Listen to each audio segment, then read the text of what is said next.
Welcome to Creative Questions, the podcast where we attempt to review various creative projects we ourselves are part of and or other people's unique creations in an attempt to celebrate the creative inspiration in all of us. I am Desiree Silver, your host and owner of New Nerd Novelties and hashtag Own Your Weird Lifestyle brand.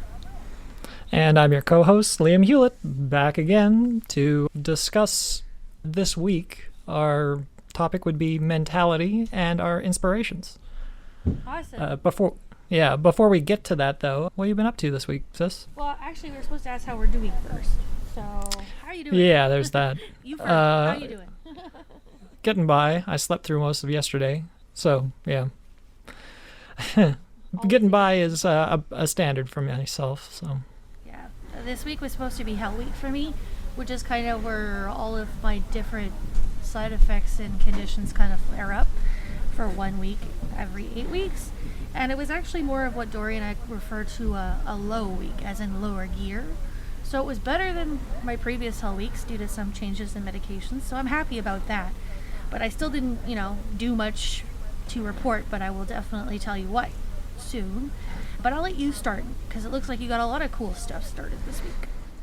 Yeah, I started a project on Monday, and I've got the campaign for D&D. They're going into winter. That's what the whole last session was about, was them preparing people for winter and making sure the area doesn't starve or wind up not having proper winter preparations. So now that the campaign is fully in winter, I wanted some terrain to represent that, because I could fudge it with the stuff that I currently have, but it wouldn't really be adequate for my needs. So instead, I decided to make some bear trees, which would also help for spooky terrain. That's what I've kind of called them. They're spooky trees. We're going into Halloween. We're going into winter for the campaign. I wanted to have a tile set that could be able to make a spooky forest, especially for areas the guys are going into. It's relevant whether or not it be winter or just barren. So I started making some trees.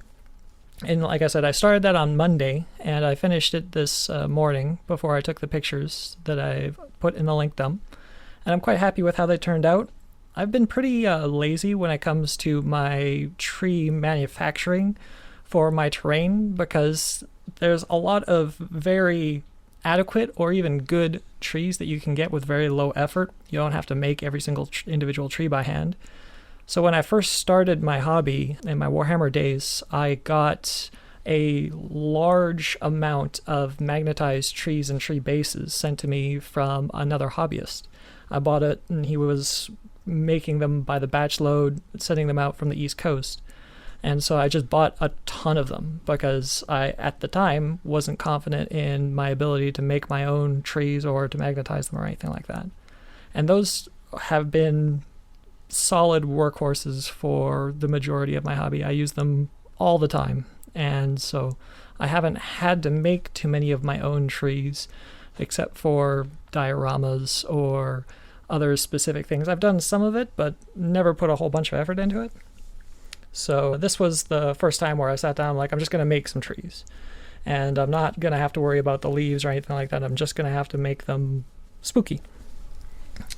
So and what materials did you use? Because I'm not really following. What types of materials did you use in it? Yeah, I've got some of the in progress shots there in the link dump. I used wire that was held together with aluminum foil, and then from wrapping it with the aluminum foil and bending it into place, putting it into pink polystyrene as a base, which pink polystyrene is you use that for practically everything in terrain making, because it's so easy to manipulate. The only downside of it is it doesn't spray well, so you can't use spray paint because it melts. But other than that, you can stick things in it, cut it up real easily, move it around, and interact with it in a super, you can sand it, you can give it texture. It's a very easy material to use. So I assembled these trees basically by taking 8 or 9 separate cuts of wire, wrapping it like you're wrapping a bacon-wrapped asparagus or something like that. Literally just wrapping it with tinfoil and then starting to bend it so that they would have roots on the bottom and then branches on the top. And then I would take more aluminum foil and wrap it around all of the individual branches. Put it into the pink polystyrene, and then once it was like in a position that I would want, I use drywall mud in order to solidify it rather than like glue.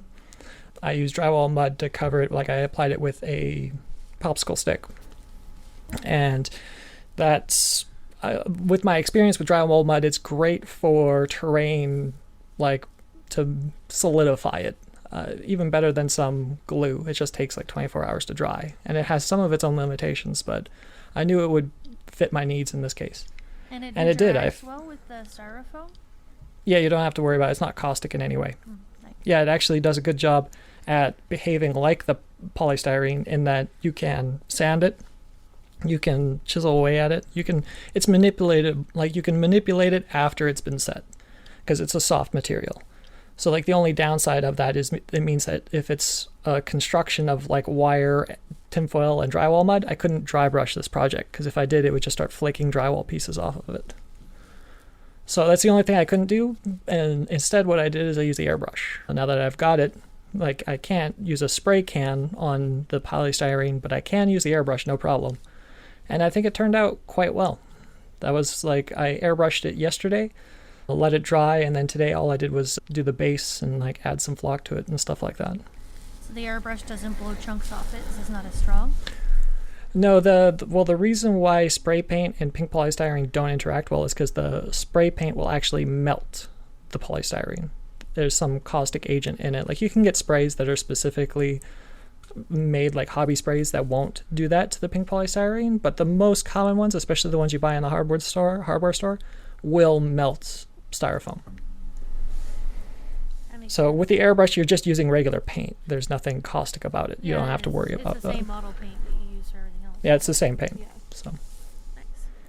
So yeah, I had to do all the shading with the airbrush rather than with dry brushing. There's very little dry brushing that I did on this project, which is in terrain making, that's your go-to of dry brushing, which is when you have very little paint on your brush and then just rubbing it across the raised surfaces.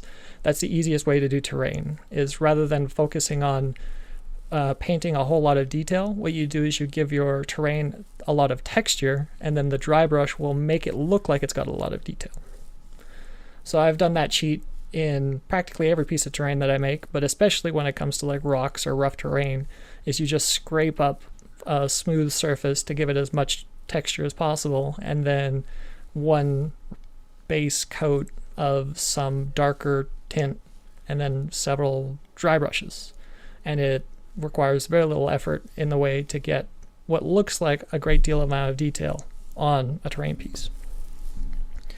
But I was happy with this project and how little time it took me, and it turned out exactly how I wanted it to. Yeah, I got tired partway through. That's why I only made like 5 trees on 2 bases. I could have made considerably more, but it was about 5 to 6 hours of assembling aluminum trees before I got bored of it. Well, that's about an hour a tree, so I see why. That's a bit of time. Yeah, I was doing it all before I had to go to work too, so I was like, eh. Yeah, that's fair. I mean, Yeah. when are you guys going to be using it? So you can add more later, I'm guessing? Oh yeah, I can definitely add more. Most likely in the upcoming week I'll do something rather than trees, because these are barren trees that I'm using, but if it's an evergreen forest, they would have needles, right? Yeah. So I thought about making my own, but the way that I would do that would be a similar function to how I made these, and I think it would just be too much effort, especially with Christmas coming. There are always a lot of miniature trees for holiday decorations that are perfectly suitable to my needs. So I can just buy a bag of those and save myself a whole bunch of time. Yeah. And I don't need to make every single tree. They won't be too expensive compared to the 1 hour tree effort you're already working on. Yeah. Yeah, I wouldn't be able to find satisfactory spooky trees, especially not for the price that I made these things. No. Yeah, there are kits that Games Workshop or even like places like Michael's would make for their Halloween towns, but they would be prohibitively expensive for such a small project. So I wouldn't do that. But if I'm going to buy like a forest's worth of snow-covered pine trees, it doesn't matter to me if it's just a green brush with some flock on it. Yeah, that wouldn't be too hard to make a green tree, take a green tree and make it snowy. Yeah. Yeah. So that's what you made this week. Was there anything else like talk about that you did this week? No, I was pretty happy about this project because I was like, I want to get something done this week, and by Monday I hadn't done anything. So Yeah, I feel the same. This week, I really want to do something, but this is Hell Week, so I kind of give myself the time to rest. My husband's been having migraines, so I don't really want to like turn all the lights on in the house and do something with lots of light and lots of noise. So I was like, what can I do that I can do while sitting here on the couch, basically almost in the dark, doing nothing? Chainmail, because we talked about it last week. I'm like, you know what? I've still got rings left over that I bought. yeah, I was wondering if it was our discussion that got you, because it's been a while since you've made any kind of chainmail. Well, it's easy. These rings are really small, and they are stainless steel, the ones that I picked up. But I saw someone, I was watching, you'll laugh at this, Hallmark movies, basically, like Mom likes to watch. It's called The Good Witch, and The Good Witch, and it's like soccer mom witches, basically. And one of them had a pair. The most inoffensive of witches. Yes. People don't have sex in this town. People don't curse each other. There's no such thing as negativity. They reproduce with storks. Yes, and they kiss with their mouths closed, But I was watching, because sometimes they have cool outfits, and one of the characters had these really interesting chainmail earrings. And I'm like, okay, speaking of inspiration, I'm going to do that, because I've got chainmail rings. And so basically, they're not entirely done yet. I want to do a really cool TikTok when they are done, because Dory's like, hey, coffee make is like flash powder, right? So we can do like a cool TikTok where you throw everything in the cauldron and then go boo, and then there's earrings. I'm like, that's cool. That's what TikTok does. So once they're done, I'll definitely have that up. But I had to wait for some like delicate chain to go around the chainmail, so I had to order some delicate chain. So I don't have all sizes of rings. Something more fancy than the stainless steel you got? Yeah, I only have certain sizes, because it's not like I ordered a big bulk order 15 years ago, and I'm still working through some stuff. I had a box of it. I think eventually that box got to you, because I never went through all of it. You gave it back, yeah. And then I think I gave it to Tila, so I've only got the like tiny rings. These rings are like not even a 1/4 inch, but they are stainless steel, and my hands have been feeling it this week, but I did it to myself, so. But they are steel, and it is going to be a little heavy, but I think they'll be super cute. And I also put a whole bunch of my shoe collection up on Poshmark, which is like this resale site that they ship it out to people. And I actually sold 3 items. I was pretty proud of myself. Yeah, there you go. Yeah, talk about collections. Man, you have a shoe collection. I do. I've got 20 items up right now. I sold 3. Some I'm going to donate, some I'm going to give away, but most of my heels, if they're not comfortable, they're not staying. So I haven't worn heels. You've made some special shoe racks for yourself, haven't you? Yeah, I use tomato plant holders. I don't know if anybody knows, but those are like actual craft items. You don't just put them on tomatoes. If you take a tomato plant holder, which is basically just a cylinder of metal with metal holding it together, so it looks kind of like a tube with one side smaller than the other, you can turn them around and make them into all kinds of crafts. I made it into a shoe tree one year so that there was lights around it, and then I shoved all my shoes on this tree because they all have heels, so you can hook them in. So I had a shoe tree one year because I'm extra like that. Yeah, you should definitely take a picture of those, because I think you still use, like, you have a shoe tree, and you also have like a shoe rack, right? Yeah, I have a shoe, I guess you'd call It's it like a coat rack, a but coat shoes rack, hang off of it. So they take the regular curtain rods, and then I put them up on almost the ceiling without any curtains on them, and then I put shoes on them instead. I hook the heels in. So it only really works for like heel shoes, not like platforms or no boots. Yeah. No boots, no wedges. But I have a lot of those, and those are most of the ones that I'm selling. So. Yeah, that was a part of that was definitely necessity, because I remember one of the apartments that you lived in had a long hallway when you first entered in to the 2-bedroom apartment, and that one hallway was just shoes the entire way down. Yep. And only your shoes, nobody else's shoes. No, everybody else. There was like 4 people that lived there and just Desiree's shoes. My shoes. Well, yeah, I don't know where they put theirs. I don't know. In their rooms, because there was no room. Nope. My shoes have a place. I've pared down a lot, but the only way I've been able to do so because I'm such an avid collector and it was so part of what I considered to be my personality and my self-image that getting rid of these bothers me. But if they hurt, I'm never gonna wear them again. So they no longer bother me because I'm buying flats to replace them. Mm-hmm. Flats take up a lot less space and are a lot more comfortable. So I'm trading out for some flats. But I really Well, and that's a good, I'd say, a good place where we can go into our topic for the week of the mentality that we have as creators. And that's something that varies quite differently between creators, but also between you and I, where like you'll make stuff and then you'll keep it, right? Very much so. Or you'll make it for somebody else, right? That's something that you do quite often. Yeah, very often. Right? But if you make it and you don't have somebody that you intend to give it away, it just sort of does stay there, and it like is a part of, you become quite attached to it. Isn't that right? Well, it's because anything that I make, like I said, I'm not very fast at it. I'm Baymax. I am not fast. So anything I do has a lot of effort put into it, and there's no way I could sell it for the amount of effort I put into it, even the materials sometimes. So it's always a give or take of whether or not I want to sell it. It's probably going to be a deal for you, for whoever buys it, because no matter what, I put more effort than what it's worth into it. So and I think that's true of almost all creators. Like, it's very rare for any creator to be able to get what would be considered a competitive hourly wage unless they are incredibly popular or famous. Like they'd have to be somebody with a very significant pull to their name. Or outsourcing, and then having other people make it for them, and it's just their patterns or whatever. Yeah. Right. Yeah. Like they make the concept of it, like they Martha Stewart it, right? Yeah. Right. You can definitely get your bang for your buck in that regard when it comes to like your amount of time put into a project. But for the majority of creators, like the guys that do chainsaw art, for example, any individual art piece that they might make, maybe it wouldn't take them too long, but you have to consider just how much material goes into practicing to make that one that they could make on the spot, like even if they're doing it for an exhibition, right, to like just to show off their craft. That's something that you do, like you don't generally think about, is just how many times you had to try to make that one thing, and just how much cost and time and materials goes into making like one completed project that like probably won't even sell for all that much. Yeah, that's a lot of things that I guess I call it like sweat equity in some ways. Is people put in?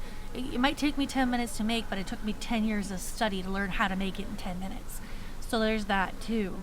I don't know if I've really learned the whole quickness thing yet, but I definitely have. Well, the even background. comparative, right? Yeah. It's comparative because your experience lessens the amount of time that you have to put in like the redundant stuff, right?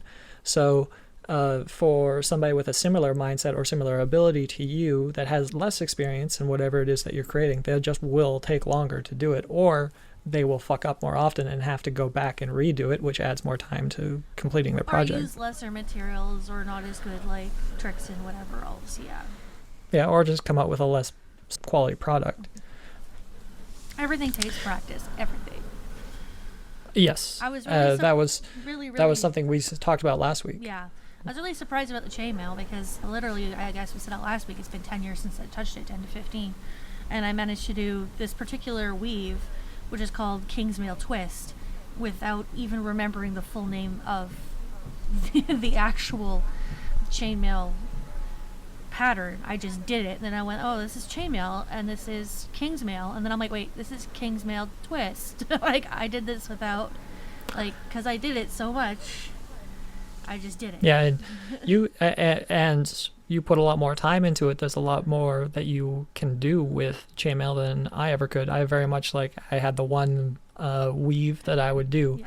But for you, you've got, like, you made bands out of it. You've made all different kinds of things. Our dad still has a hat where you made a chainmail headband for the hat. So it's a heavy cowboy hat. And then Mom's got the arms on her purse, like her purse. Right, Straps, her handbags. Her straps on her handbag are chainmail too. And they're different weaves, of course. Both of those are steel too. Yeah, and they're complicated weaves, and they turn out to be almost like ropes or cylinders, right? Much different than what you would imagine like a chainmail shirt or swatch would be. So it's cool that you're dabbling in that a little bit, Yeah, something else. just kind of taking a break. I was also thinking of Shrinkits. Do you remember Shrinkits or Shrinky Dinks? It's basically I can't say that I do. it's this plastic that you write, you paint, you draw on, and you put it in the oven and it shrinks. Okay, yeah, we've Yeah. got some Christmas ornaments of that. Yeah, and so I ordered some more, even though I had some kicking around the house. You can actually apparently use some recycled clamshell containers sometimes, depending what type they are, and you can use those. But I bought some off Amazon for the hell of it, because then I can make like little buttons and stuff if I wanted to, or brooches or earrings. And I saw on Poshmark some people make new stuff and post it there, and some of them were making stuff out of Shrinky Dinks, and I'm like, oh, okay. That's something I can do when it's Hell Week and my brain is fried.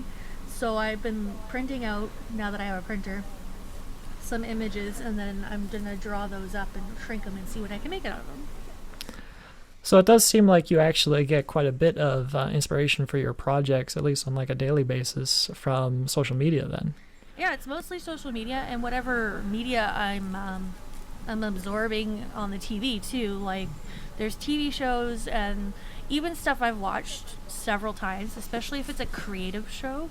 I have all kinds of screenshots from the TV saved on my phone for later on. Usually it's clothing or accessory related, but sometimes it can be things like cakes or crafts, because I have all of the channels and all of the streaming everything. So even things I've seen several times, if I see it again and I haven't already screenshotted, sometimes my husband will go, hey, that's cool. I'm like, yeah, I thought that last time, but I didn't screenshot it. We'll screenshot it now, because I'll probably be inspired to do something about that at some point. Just like these chainmail earrings. So what kind of creative shows do you actually watch then? I know one of them at least would be Face Off while it was still going. I don't know if it still is. Yeah, Face Off, even what they're wearing sometimes would inspire me, or their tattoos. And those are just the contestants of the show that do special effects, makeup artists that do special effects. Sometimes the costumes themselves. I watch Body Paint Skin Wars as well. Once again, sometimes the stuff that they make, sometimes the stuff they're wearing, or the accessories they have. I'm always looking at what everybody's wearing and what everybody's like makeup is or accessories. I watch a lot of shows just for the looks sometimes, even if I know they're horrible acting or it's a horrible story. I'm still like, oh, the clothes are good, so I'm gonna watch this. Yeah, I think that our mom is similar in that regard as well. She sees something that she likes and she wants to try to replicate it for herself, right? I think or try to make it in her own idea of like her own image. Whereas I was thinking about this earlier in the week, I'm more, I think, along our dad's side of creativity, in that dad makes he makes his projects to solve problems, right? Basically everything he's ever created that I can think off the top of my head has been an answer to a problem. It's like a solution, right? Well, he'll make a step stool for my mom because she wants to reach the top shelf, right? All of the renovations that have been done around the house, they're very logical in how they're made, and they are quite creative and very beautiful, especially like some of the cabinetry that he's done is just, it's custom work that we would never be able to afford if we had to pay for it without dad having made it. True, and like even he decided to put diamonds in the wood floor. It's not necessary, and it's a hell of a lot of work, but it looks great. Yeah, very much so. But it was also a part of that floor needed to be done, right? And I'm more along that sort of line where it's, I have either a problem that I want, like I'll make solutions, and sometimes I'll present myself with my own problems because I want to get to the solution. Like I'll force myself to have excuses to create, because if I don't have an excuse, I won't. Right? I won't do it. I make my own requirements. I know myself well enough that like unless I have a reason to do something, I won't do it. So I just make a reason. This podcast being an example, it's already got me to complete several projects weeks earlier than I probably would have ever done, because I don't have like D&D in itself. When I started, it was an excuse for me to paint miniatures and to write about my a world that I wanted to create. It was all an excuse to be able to do that, and I get to play D&D on top of it. And the podcast has helped me that way too. I think, the podcast has also gotten you to take more pictures. I mean, you were already trying to take pictures of your campaign and stuff, but now you have an excuse and a deadline to do so. Right, yeah. Especially when COVID first hit and we were, or when we were having our sessions monthly rather than bi-weekly, or even further than that, I would take pictures to represent what the events of the last D&D session would be, and I would send out pictures to all of the guys and anybody that was interested with like captions for the recap. And I haven't had to do that for quite some time because we meet on a pretty regular basis, and I have the recap there available for them when they get there during the week. But before that, it was very much like I wanted to communicate to the guys what happened last week, to remind them, right, if it had been a while. But it also gave me an excuse to take pictures of the miniatures that I most likely had painted for that individual encounter. I did like the storytelling aspect of it. You're still doing that though, I think. The recaps? Yeah. I am not. Like I said, I haven't done it recently because I made the website. And the website is where I would want to put more of my pictures in that regard, right? Yeah. Like when I do a gallery, it'll be of an event that happened in the D&D campaign. And since I started working on the website, it's very much like that's taken up my time for what I would have put into the recap. I also just have less time since it's not on a monthly basis. After a month, I run out of things to paint or do for the D&D session, so I made some stuff for me to do in the taking pictures for the recap and stuff like that. But on a bi-weekly basis, I actually have to kind of knuckle down sometimes if I want to paint a bunch of miniatures. Like I made this terrain this week because I know next week I need some miniatures to get painted, the ones that I assembled last week. So if you think Dad and you are more of solution-based creativity, what kind of problems have you said you've been making for yourself to solution? You know what I mean? Most of my problems I make for myself are deadlines, right? Because if I don't have a set point in time for a deadline, then it won't get done. But a lot of problems, like I said, I will make for myself. I deliberately made it because I'm the one that determines how much time passes in the world of our D&D campaign. I decided to make it winter because I felt like the guys have spent enough months of traveling. It will eventually change seasons. And when that happens, I'm not currently prepared for it. But I will be because I'm going to work at it, right? So I've made that problem for myself. I didn't have to advance the calendar if I didn't want to. I've set up the place that they're in to be of an indeterminate season for however long I ever want it to be. But I decided now's the time for the guys to experience winter in their D&D session, and I'm going to help them accomplish that. But in order to do so, I need miniatures and terrain. I think the way you and Dad look at it, I think you're right in saying that, because even when Dad gets inspired to do something, even kind of out of the blue, it's a solution to something. Like, he used to make ironing boards, and he used to make toilet paper, cat-shaped toilet paper holders. Well, obviously that's for a reason. It's to put toilet paper in. Mm-hmm. And I have not seen people make that since. And then I can't think of any projects that hasn't done that weren't a solution to some sort of problem. Well, he made the reindeers to put poinsettias in. Right, but I think that problem was Mom needed something to put her plants in. It's a possibility. I know Grandma had one, and Mom probably wanted one. He just went, well, she wants one, I'll make one. Mm-hmm. I love them. I'm bringing them with me. I guess he says they're not deer because they got horns, and it's true. Male deer don't have horns. And he's like, they look like moose. But I like them, and they're cute, and they have poinsettias in them. And then I've got like a mini stool he made for like the daycare kids, the chair stool. I use it to put all my books on, but I don't really need a stool that's only 4 inches high. I am short, but that doesn't help me any. Yeah, it's a stool. That's one of the stools that can also turn into a chair for a little kid, right? For a little kid, so they can get up to the sink. But I'm sure if I bring it back, which I'm gonna, we'll probably wind up using it for our cousins' kids when they come. Oh, yeah. So they're still Yeah, getting they've got little ones. Yeah. The way I But, think about it for like craft stuff is just inspiration. Like Mom and I were like, we can make this. It looks interesting.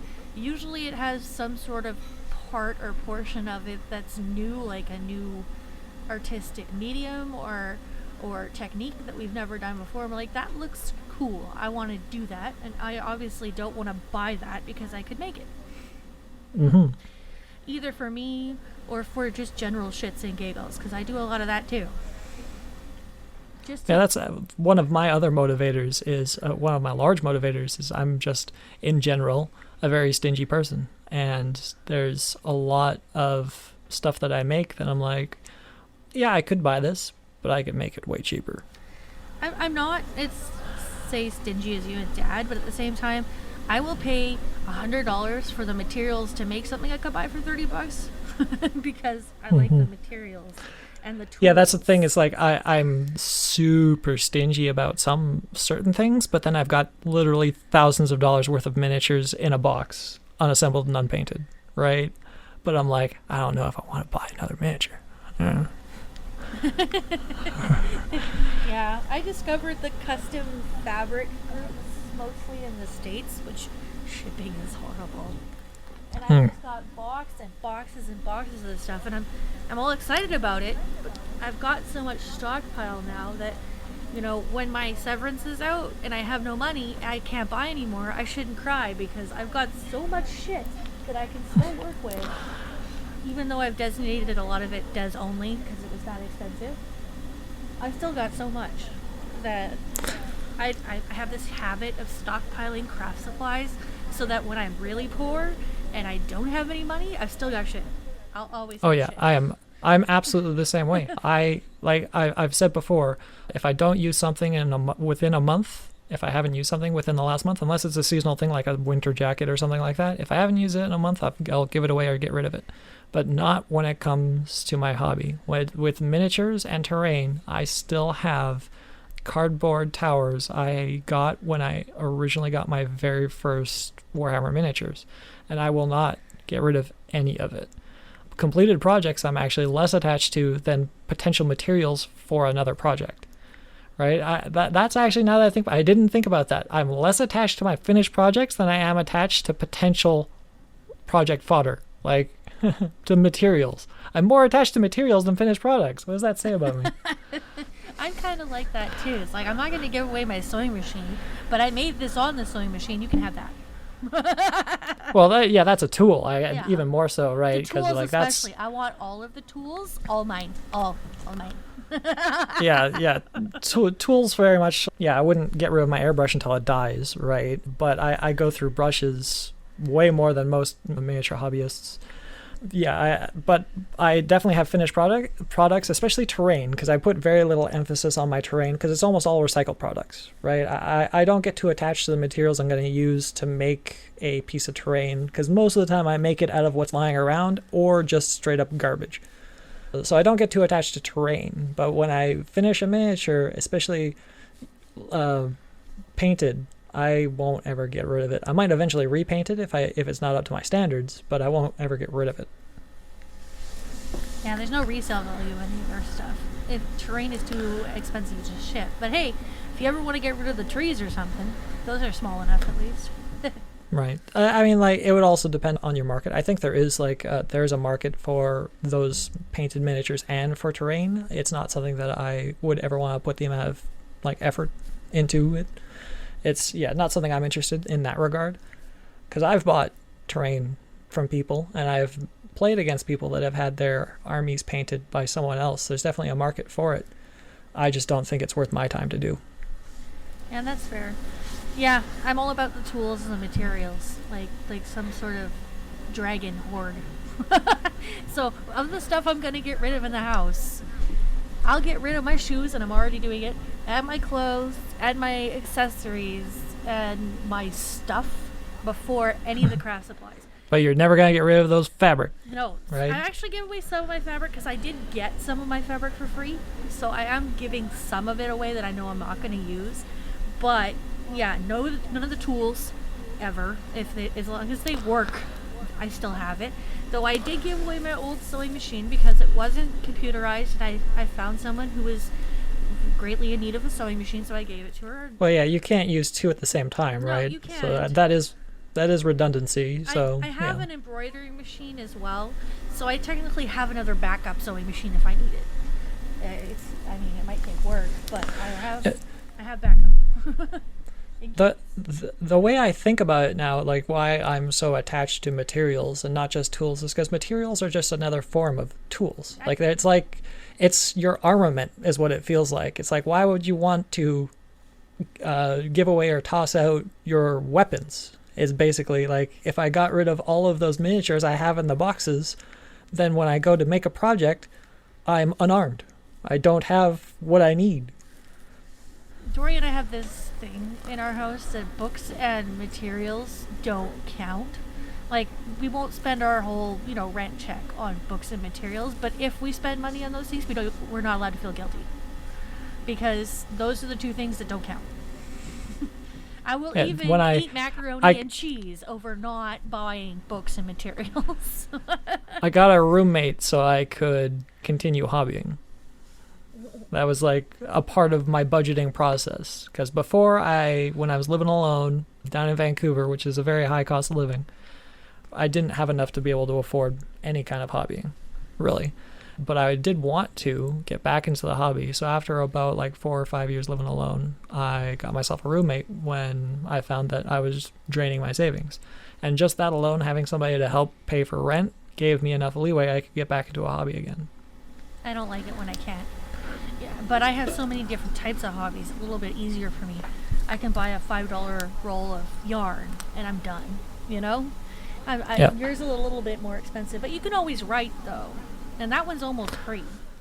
I could, yeah, if I had a purpose for it. Yeah, I would, right?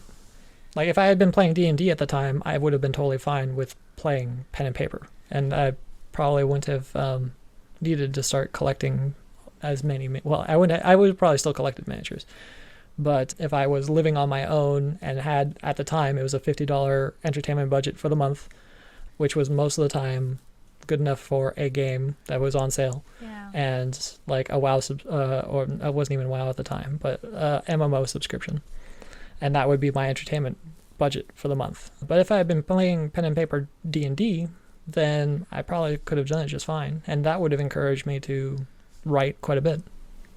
I'm glad that it's giving you the ability to do so. I've been talking to Dory because you guys' opportunity, I appreciate the opportunity to do this business as my full-time business. I mean, I'm slow to start because everything that's going on right now, but I really appreciate the privilege that you guys have given me to be able to make this into my own business, because that's all I've ever wanted to do. Even when we were kids, remember? We always wanted to own our own business as a family, generally. But this would obviously... Yeah, Dad's always been super big on that. That's always been his big thing. And I know it's difficult, especially if I lived here, to be able to have the cost of living work out for my business. So I very much appreciate the privilege that you guys are giving me to choose to be able to do this and to help me with it. It's huge. I'm still in awe over this whole concept. And I'm hoping that by the time I get up there, I'll have enough baseline done that I'll have something coming in. And I'm just so excited about it, though. Yeah, and like myself and everybody here at the family says, you take however long it is that you need to take. It will take however long it takes. That's just what matters to us, is that you're living your best life, right? You're not unhappy, and you're not deliberately doing something to make yourself unhappy. It's such right? Because I don't mind working. I've never minded it. It's just however much I can physically do is limited by my condition, but I still have never minded working and putting my hobby time as my hobby time, right? I don't want to make my hobby my job. I've never wanted that. I didn't think I wanted to, but honestly, my hobbies take up so much time. And because it's not just that, it's my lifestyle brand, and the branding of the lifestyle brand is about your whole life. So I kind of really like this. I just feel like everywhere I've ever worked, it feels like I had to wear a mask, and now I don't have to. And that would be really, really cool and very good for my body and my anxiety. It's to live authentically the weirdo that I am. I appreciate you guys giving me the ability to do that. And I talked with Dory the other day because he's a writer. He does want to write, and I wish he could do that full time. But writing's one of those. That's your husband, That's for the reference? Yeah, because I don't think we've referenced... my husband Doran, yeah. He's a writer. Unfortunately, with writing, the only way you can do it as a living is if you kind of get lucky and work very hard at it. And as a full-time job, it's not really great for, bringing in money. And he may not want to do it for money. He just wants to write, right? Mm-hmm. So I was talking about, I don't think it's fair that, my more disabled husband continues to work when I don't. But he's like, if I don't do this, what am I going to do? I mean, I can write when I retire. I can write now if I want to write. I don't have to do it for money. So I'm pretty excited about Yeah, this. and it's nice to not to have any pressure on yourself, because people will put a lot of pressure on themselves to perform when they feel that their livelihood is tied to their creativity, right? And I just don't feel like that is going to be something that you need to have in your life, but it's also something I don't need to have in my life. I don't need to have my livelihood dependent on my creativity. I just enjoy being creative when I feel like it, at my leisure. I am putting a lot on myself now, but that's just because I'm coming out of a very stressful job. I was very surprised the other day. I went to Party City and they have balloons there, right? And they were filling up balloons, which is very noisy. And one of them popped, and I didn't even blink. When I was working full time, I would have jumped up and hung on the ceiling. I was so stressed out and so anxious that I was so proud of myself when that happened and I didn't even blink. Thank you. That's such a huge reduction in stress for me. I mean, nothing's moving as fast as I want it to because, like I said, I'm not fast, but I'm just going to have to come to terms with Baymax and just keep trucking along. Well, and that's one of the other things I wanted to talk about was like knowing yourself, like both as a creator but as a person. Like knowing yourself helps your hobby in a significant way. I know that I need to make excuses for myself in order to force myself to create. That's just something I've known for quite some time. I didn't start knowing that. I started wanting to do everything all the time and work at it all the time, and it just wasn't at least sustainable for me. But when I set myself a goal, whether it be a upcoming tournament or a D&D session or somebody needs something for something, then I can knuckle down and get that done. Even if I procrastinate to the last minute, I'll still make sure it gets done because there's a need for it. Even if I've forced that need and I'm tricking myself into thinking it's a need. For example, when the D&D party that I ran into a dungeon that I had established as a part of the setting was an abandoned city. Not just abandoned, it had fallen to a previous invasion by an evil empire. And so it had been lost for hundreds of years and people had not been able to reclaim it. They went into that city and I was like, well, now I have to make the whole city. And so I planned out a large majority of it. And eventually, like that was one of the times where I was definitely knuckled down in it, where I was creating floor by floor plans of what the city could be. And the guys spent, we at that time started doing weekly sessions because I had so much stuff prepared for it, that we spent like 2 to 3 months worth of sessions just in that one dungeon. And there was miniatures and cave and dungeon systems and just so much stuff that I had to write and create.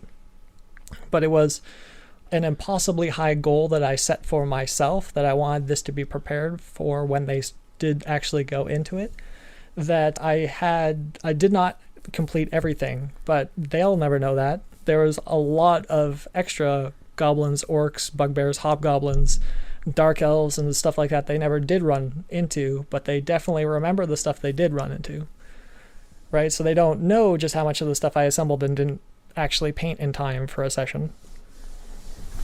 And they can always be used in something else, but yeah, I know what you mean. You got more than the basics done. You got like 7/8, I guess, all done?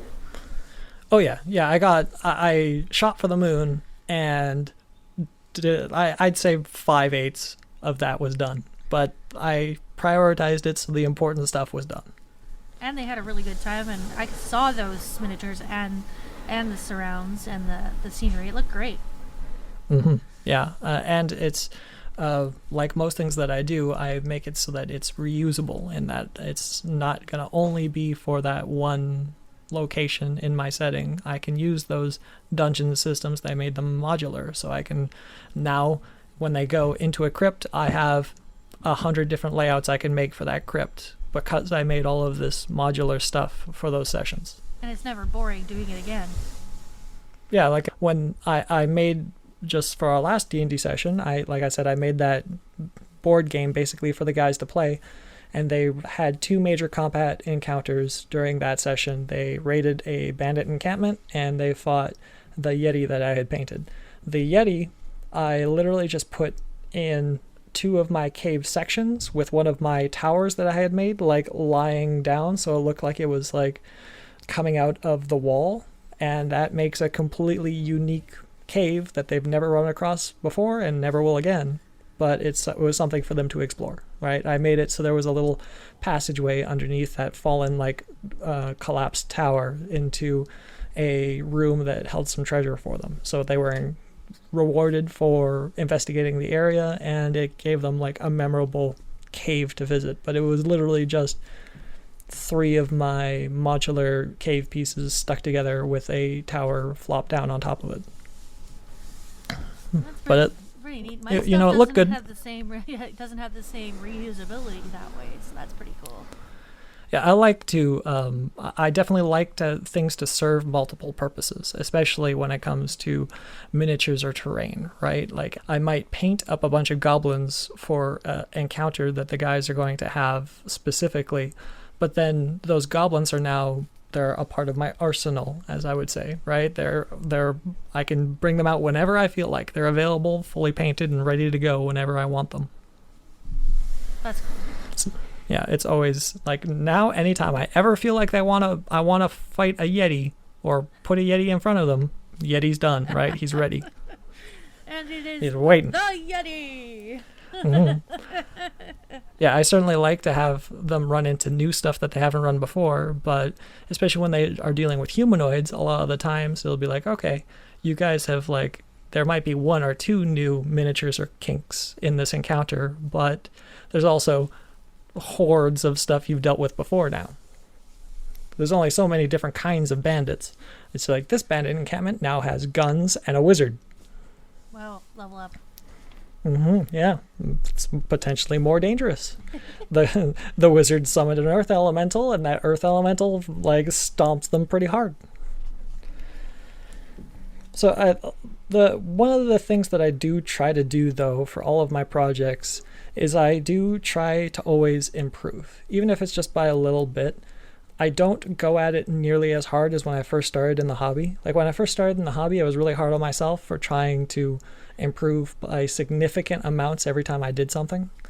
Now that I'm more experienced in it, I definitely am more lenient in how I improve. It doesn't always have to be quality, because I was always really focused on getting my quality to improve, which can be detrimental to other aspects of, like, your speed of production and quantity. I was saying that I'm always trying to improve, but I'm not pushing at it as hard as when I first originally started in the hobby. I used to be super focused on improving the quality of my finished product. That was all I focused on. I just saw, and this is one of the things that I wanted to show you about what my inspirations were when I was getting into the hobby, were the Games Workshop miniatures that I was buying and painting.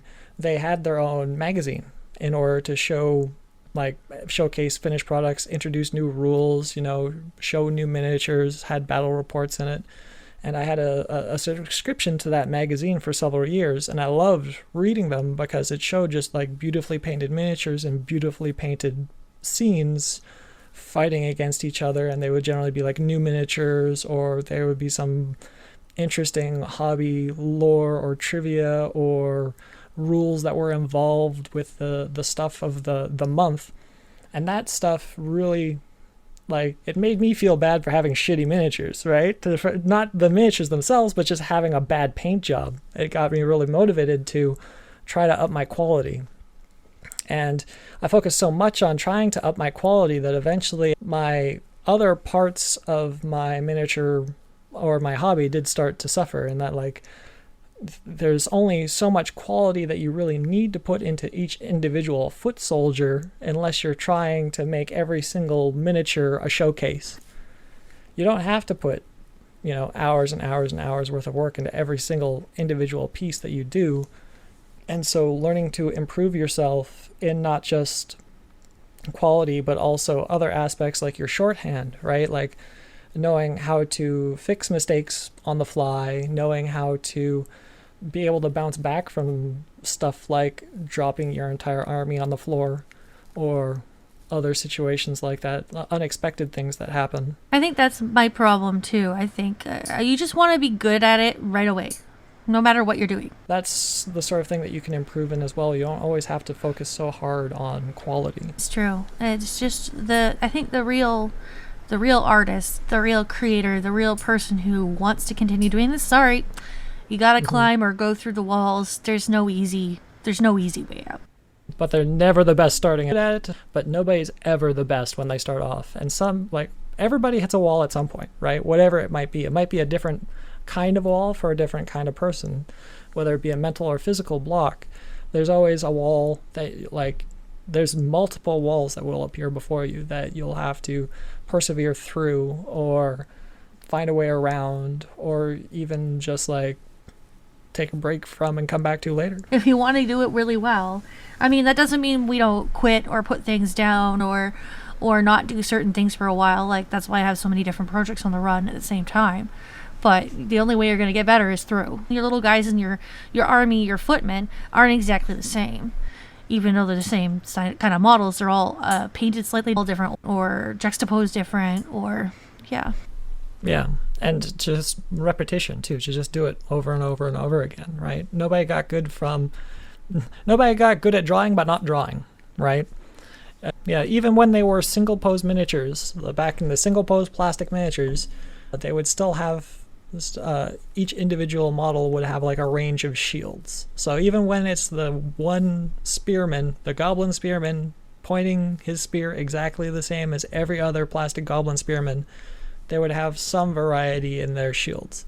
And even if you wanted to paint them all 100% identical, you'd never be able to, because you can't replicate it completely. Right? You can definitely make it similar, but it'll never be exactly the same. And you don't want it to be exactly the same. You do want to try to improve. That was what I was getting. You do want to try to improve every time, even if it is just improving your shorthand or the speed at which you do things or how much attention you have to give to it, right? So maybe you paint it or construct your project at exactly the same speed and it winds up to be exactly the same quality, but you could do it while you're watching TV. Whereas originally you had to literally give it your full attention, right? That's an improvement. Or you could work on one thing, I want to paint these, different shields really good this time, or I'm going to try painting eyes, or something different every time.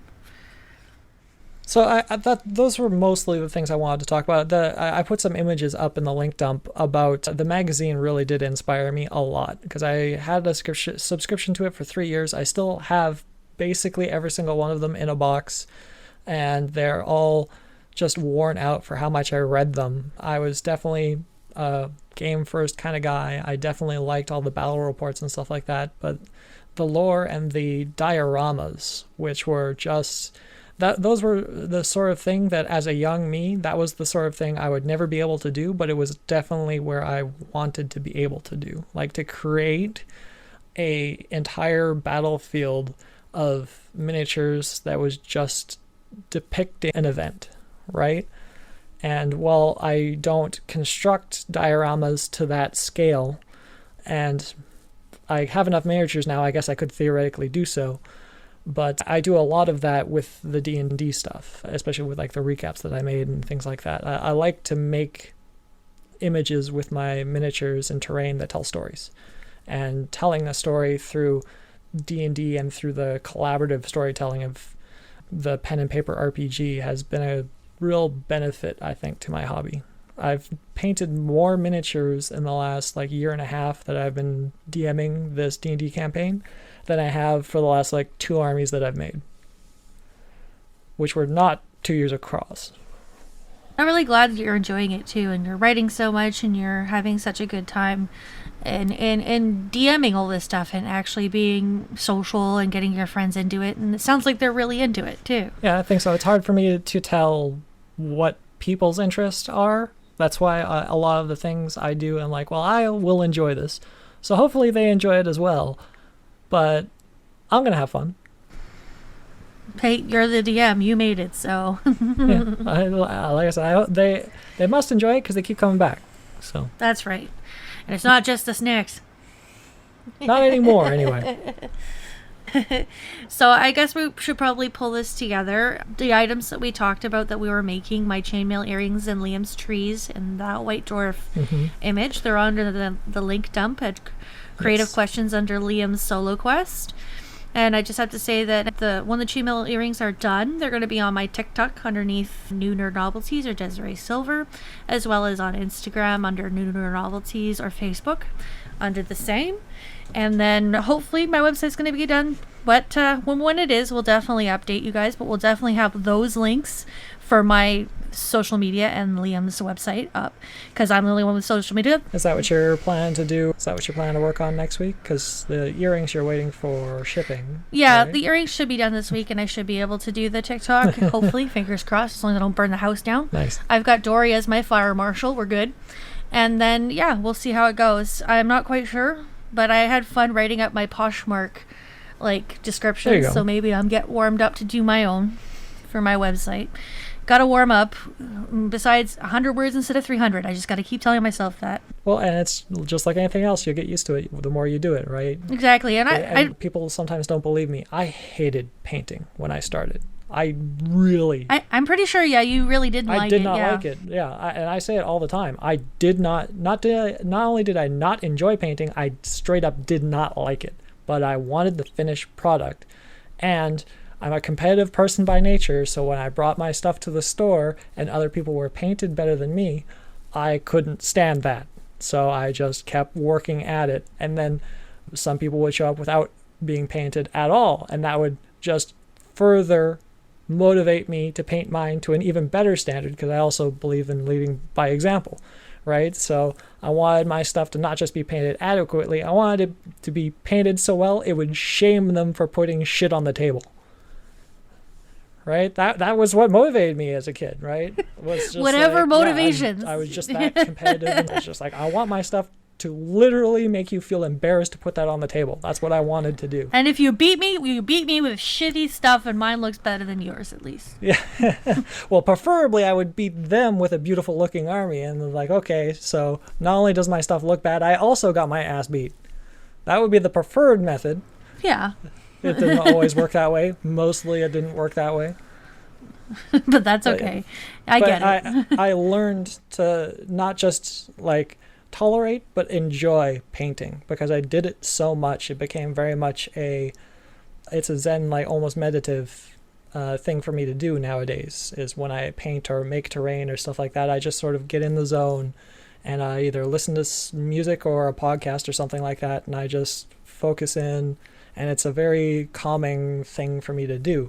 But I really begrudged the time that I spent painting it as a kid. Until I had to paint, after a few thousand miniatures, you either get used to it or stop doing it. And you loved it too much to stop doing it, so it just made sense. Yeah. You're a very stubborn person. I've been told. Yes. It's a family trait. So for the next week, as for myself, that's what I'll be doing. I'll be painting more miniatures. I've got to get them finished in a week. I look forward to seeing them, and I hope you guys have a good game with all of this as well soon. Mm-hmm, and I definitely want to say like and subscribe for our YouTube channel as well for the Creative Questions if you guys want to continue. Oh shit! Yeah, I've got D&D coming this Sunday, and I was like, I'll get those painted by next Wednesday. I have a lot less time than I thought. Fuck. You're gonna have to do that now. I better let you go. And I will definitely update you with whatever creative crap I come up with this week too. Okay, yeah. So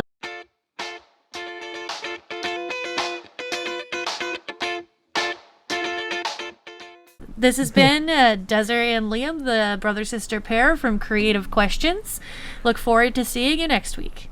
Have a good night. Thanks, everybody, for listening. Have a great day.